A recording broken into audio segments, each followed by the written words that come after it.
Mazingira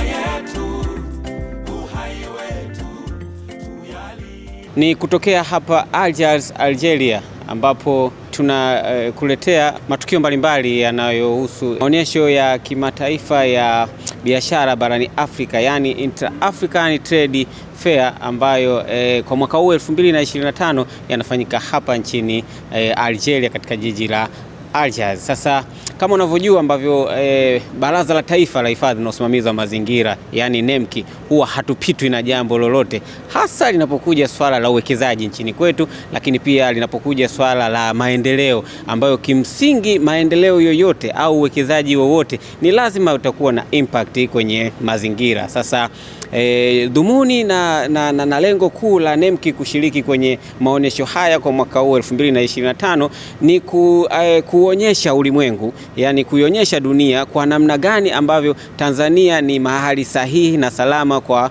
uwekezaji, hasa uwekezaji ambao unazingatia masuala ya utunzaji na uhifadhi wa mazingira nchini. Kwa hiyo kupitia maonyesho haya sasa tunakwenda kukutana na wawekezaji kutoka mataifa mbalimbali ambao wako tayari kuja kuwekeza nchini, kuwaonyesha fursa za uwekezaji nchini, lakini kuwaonyesha kwa namna gani wanaweza kufanya ni shughuli zao katika nchi yetu kwa kuzingatia masuala ya utunzaji na uhifadhi wa mazingira. Kwa hiyo tutakuwepo hapa mpaka tarehe 10 Septemba 2025 kwa ajili ya utoaji wa elimu na kuvutia wawekezaji kuja kuwekeza nchini kwetu, huku wakizingatia masuala ya usimamizi wa mazingira nchini. Kwa hiyo usikae mbali na kurasa zetu za mitandao ya kijamii. Tunapatikana kule Instagram @NEMKI Tanzania, lakini Facebook pia tunapatikana @NEMKI Tanzania, bila kusahau kule mjini YouTube na kwenyewe tunapatikana NEMKI TV Tanzania.